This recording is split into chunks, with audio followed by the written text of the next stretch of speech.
Bah,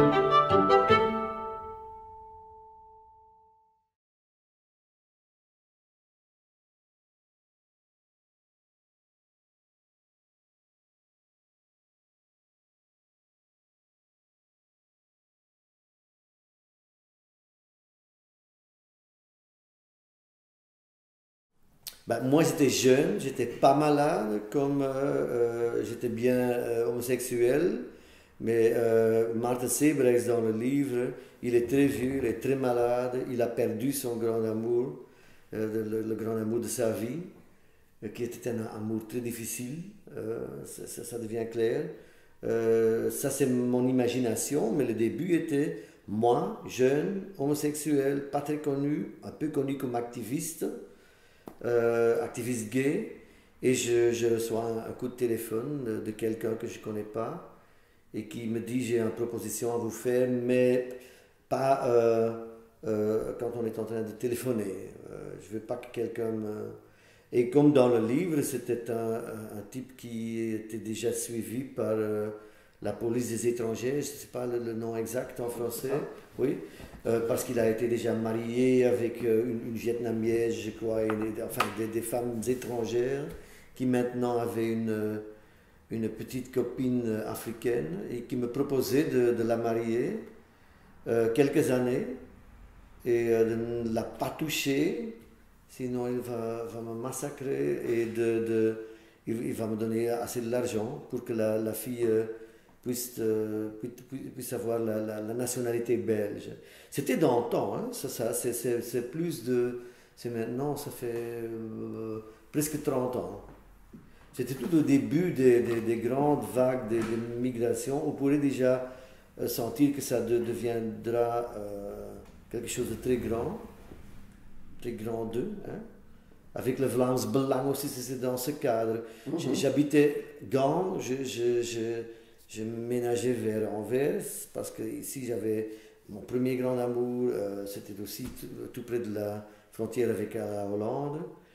Et ici, en Anvers, le Vlaams Belang, parti de l'extrême droite, Vlaams Blok dans le temps, il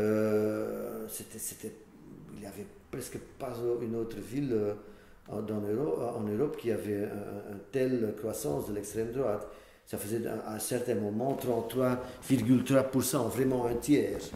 Vraiment un tiers. Et c'est dans ce cadre aussi que cette anecdote était, bah, j'ai trouvé rigolo parce qu'il m'a dit, vraiment comme dans le livre, à mon question, mais pourquoi moi? Il m'a dit vraiment, hein, écoutez, c'est quelque chose d'illégal et qui sont prêts là-bas, dans les coulisses de l'illégalité, ce sont des trafiqueurs d'armes, de drogue, des gens, et puis alors je préfère les PD, que je puisse être sûr, plus ou moins, qu'ils ne toucheraient pas à ma petite copine, quoi. Et j'ai trouvé ça très rigolo. J'ai dit non, mais l'anecdote est restée. C'est beaucoup de fois que dans d'autres romans aussi, qu'il y a des anecdotes ou des choses que tout le monde croit qui sont tout à fait surréalistes, mais qui sont basées sur quelque chose que j'ai ou lu ou entendu. Ce qui est étrange pour moi, que quelques de mes textes, comme La forteresse Europe aussi, qui est une pièce injouable, une nouvelle tout à fait expérimentale dans sa construction, mais dans ses propos, dans ses thèmes, dans ses questions, sa cruauté aussi dans les discussions, et maintenant encore comme texte plus fort que j'aurais jamais pensé moi-même.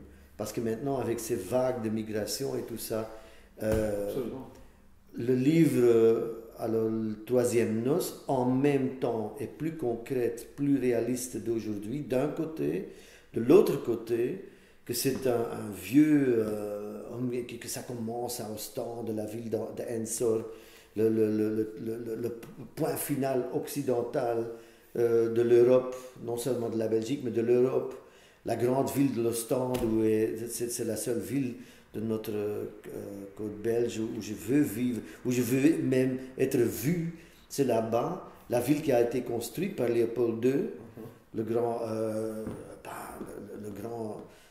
comment dire, le roi escroc qui a tué 6 millions de Congolais. Enfin, pas personnellement, heureusement, mais enfin, c'est sa responsabilité, un génocide économique d'une cruauté incroyable. Alors, c'est ça le commencement et aussi le décor final aussi du livre. Ça ne pourrait être que ça. La ville entre les deux où habite Maarten Sebrechts pourrait être ou Anvers ou Bruxelles, mais tout à fait le cœur de l'Europe. Alors, bien que à cause de la situation et des vagues de migration, bien que maintenant c'est plus concret, le symbolisme là-dedans, que tout le monde est imposteur, que tout le monde essaie d'utiliser l'autre, d'instrumentaliser l'autre. Et même elle, la formidable Tamara, que j'aime beaucoup comme personnage, lui aussi, mais c'est un raconteur, c'est quelqu'un c'est un grand monologue aussi, hein? On doit se méfier comme lecteur de ce qu'il dit, mais ça devient de plus en plus symbolique maintenant aussi. C'est le vieux continent qui invite, parce qu'il a besoin d'une vitalité, une vitalité féminine, quoi, aussi. C'est bizarre de temps en temps, comme écrivain, de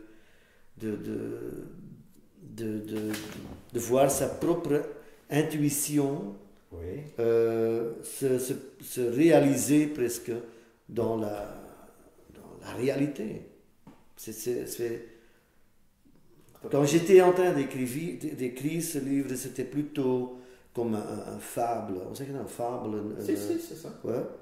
Et maintenant, c'est plus réel que...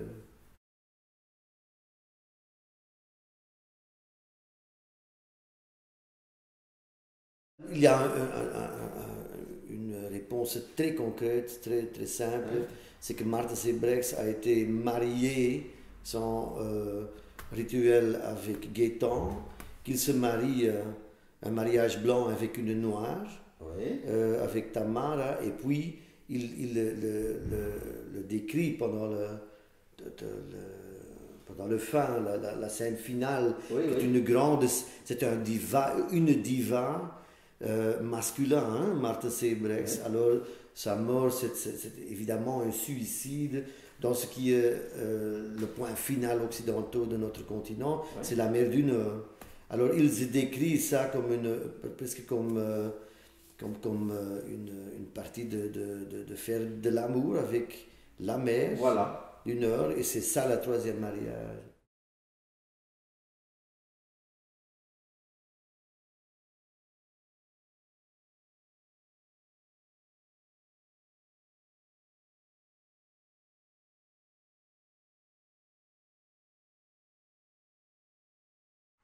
Mais l'exception est toujours intéressante, évidemment. L'exception, l'improbabilité qui de petit en petit devient une réalité possible, c'est toujours intéressant parce que c'est inattendu, d'un côté, mais aussi parce que c'est si irrégulière, inattendu, bizarre, ça dit dans le contexte aussi quelque chose des choses qui sont considérées comme normales, le norme.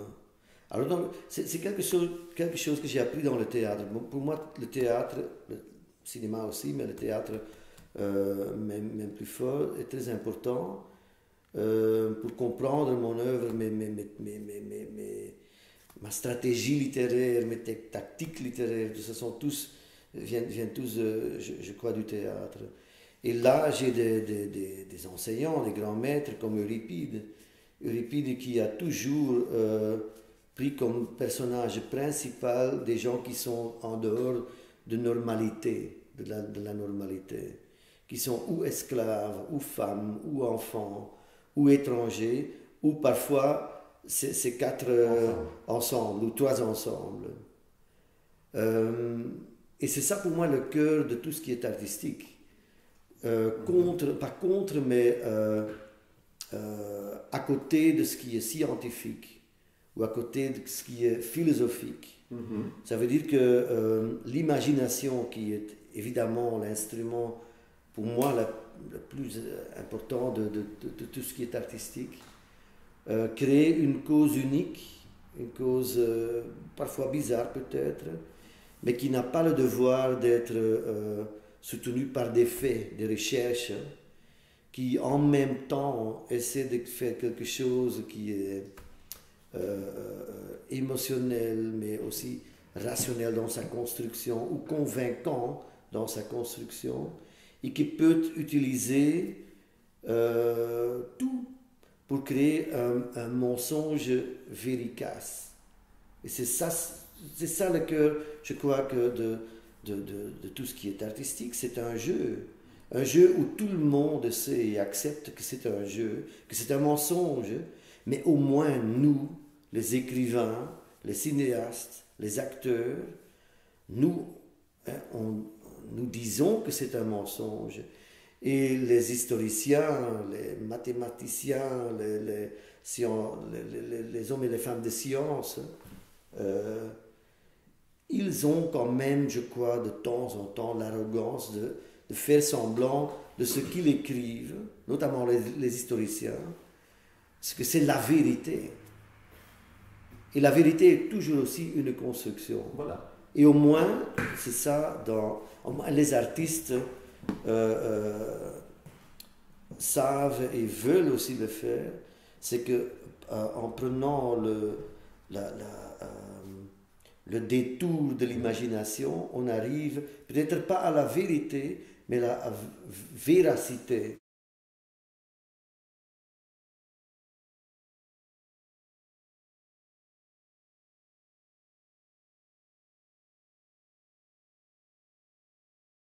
Alors le barbecue, c'est ma Madeleine de Proust, quoi. Il y a de ça, oui. Ok. Mais tout le Mais monde... j'espère ça. Il y a un certain... Dans le monde, on a écrit ça. C'est la gourmandise du mot aussi. Oui. La littérature doit être de la musique. Et de nouveau, c'est pour moi, je lis trop de livres où des gens sans talent écrits dans des phrases qui sont très courtes. Parce que c'est ça le nouveau dictat. On ne peut pas faire des erreurs quand on écrit comme si on est en train d'écrire un tweet. Pour moi, je n'ai pas peur des longues phrases. C'est ça la littérature, c'est chanter aussi. Et quand on chante, ça peut être de l'opéra ou de l'opérette, on peut en discuter, mais il doit aussi y avoir le style est aussi, pour ça, je crois, très théâtral.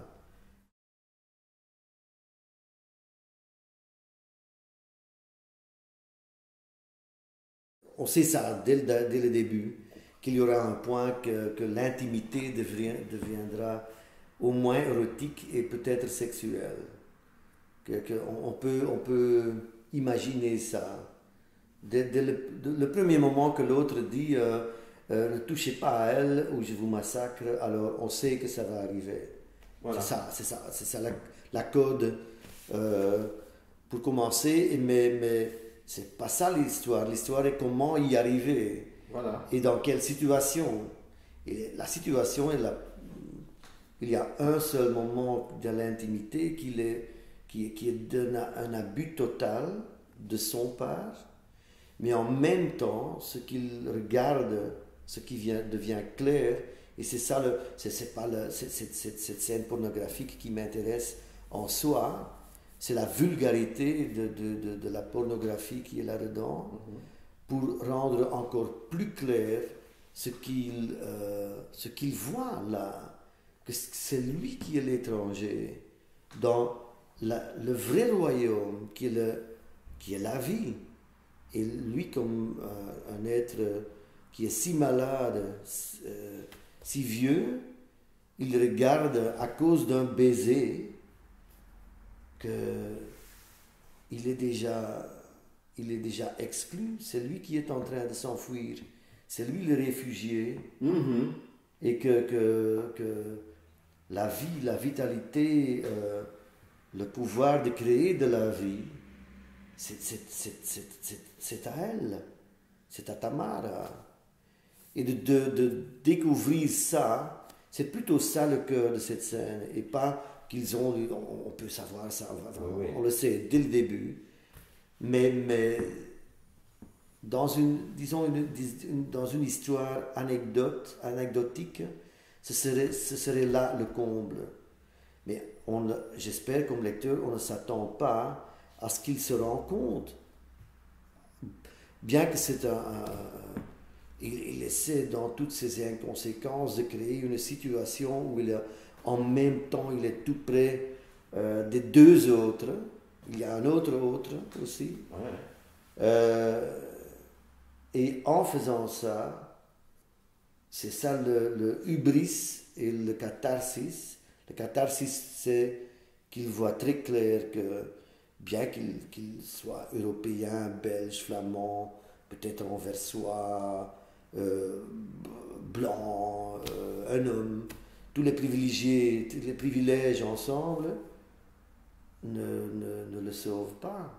Il est le réfugié déjà.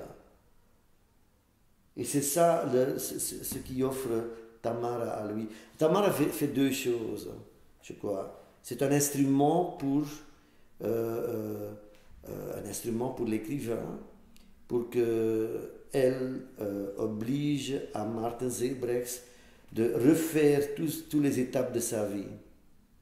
Parce que bien que c'est un mariage blanc, Tamara veut qu'au moins la surface est vraie, que la construction a une véracité, que tous les rituels soient là. Alors elle veut se marier dans l'église, bien qu'il est athée. Il veut un vrai baiser. Ah oui, elle veut un baiser, elle veut rencontrer le père, qui est vachement homophobe, qui commence à pleurer parce qu'il est encore plus malade que son fils, qui commence à pleurer que finalement son fils, bien que ce soit une noire, enfin,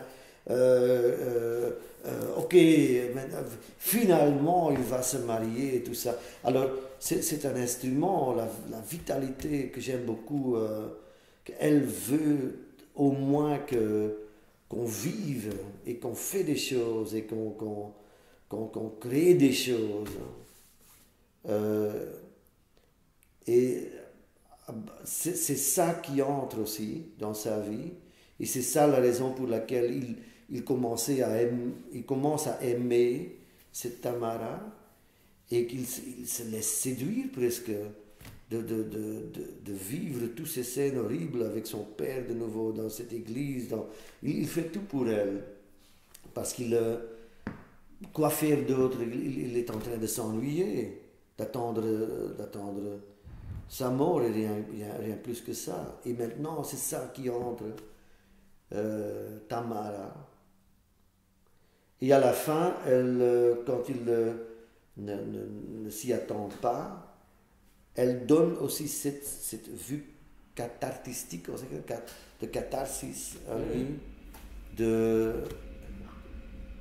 que c'est pas elle et l'autre, mais c'est lui qui est ce réfugié. Mhm. C'est ça le cœur, quoi,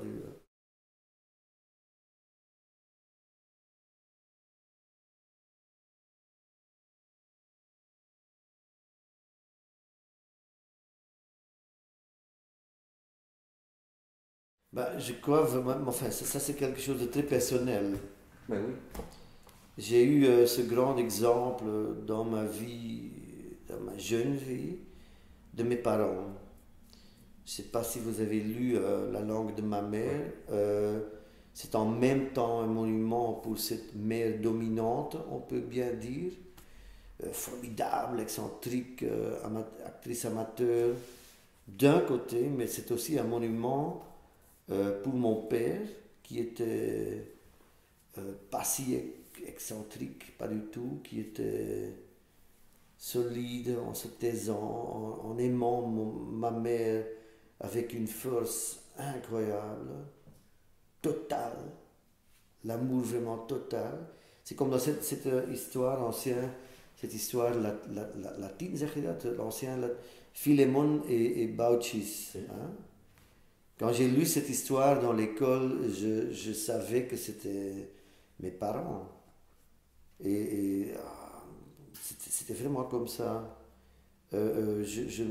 C'était aussi disons, un cadeau amer dès le moment que je savais, je dois écrire ce livre sur elle, sur l'aphasie, sur la perte de langue, et que ça fait avec une personne qui est si théâtrale d'un côté, mais aussi pour un fils qui était écrivain, hein, de voir disparaître la source de votre propre langue, votre instrument, mais je me réalisais, ça ne marchait pas. J'étais en train d'essayer. Et mon père, il savait ça. Il voulait lire ce livre, évidemment. Mais il est mort avant. Il a mouru, là c'est qu'il a fait, il a mouru. Oui. Il est mort, il est décédé avant que je vraiment puisse écrire ce livre, parce que après son mort, je me réalisais que il n'est pas possible d'écrire sur ma mère sans que je écrive aussi sur lui, de lui.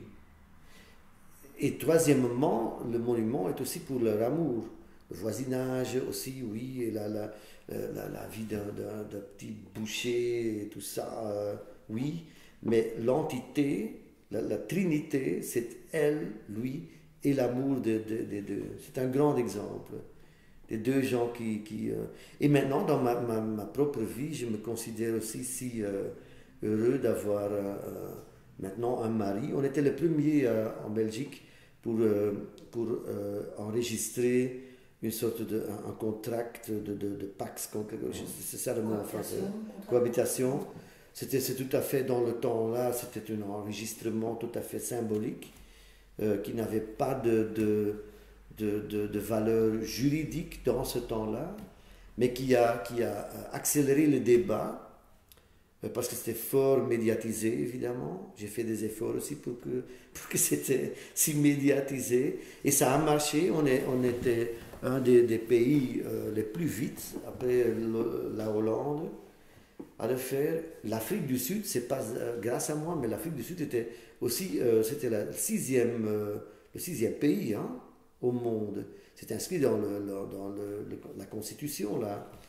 Il n'y a pas beaucoup de gens qui savent ça en Europe, mais c'est vraiment ça. Hein.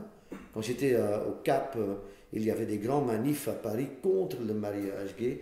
C'était mes amis là-bas, les traditionnels, il y en a beaucoup évidemment, des traditionnels des Noirs, des musulmans, des Juifs et tout ça. Ils sont contre, mais la plupart des gens ne pouvaient pas croire que notamment en France, il y avait une telle résistance contre ce qui est si normal déjà en Afrique du Sud. Et la plupart des gens ne le savent pas. Mais enfin, pour moi, dans ma vie, René, on est maintenant ensemble combien de temps? C'est de 84, c'est presque 30 ans maintenant. Et peut-être c'est aussi un simple répétition de ce qu'on connaît le plus. Ses parents aussi c'est un tel couple qui est un couple très fort qu'on ne peut pas s'imaginer. Quand je pense à ma mère, immédiatement je pense à mon père. Et je vois que beaucoup de mes amis disent ça aussi de nous. Évidemment pas mes lecteurs, mais intimes, mais mes amis, mes proches. Ils disent tout ça, on est vraiment très proches. Et on peut diviser beaucoup on peut diviser trop de choses, mais l'humanité peut-être, on peut diviser dans des Einzelgänger, et d'un côté, les gens qui doivent rester seuls, qui n'ont pas le goût, ou qui sont assez forts, je ne sais pas comment enfin des Einzelgänger, et d'autre côté des gens qui peuvent vraiment comment dire, ça devient quelque chose de plus, ce qui doit être terrible, je ne veux pas y en penser, mais à un certain moment, c'était le cas avec mon père, de perdre alors l'autre, et de perdre l'autre comme ma mère, ça a duré 2 années destruction lente. Ces deux années, c'était pour mon père un homme si amoureux de plus de 80 ans. Et il y a d'autres, hoe zeg je nou, wat zijn bijwerkingen? Effet secondaire. Des effets secondaires.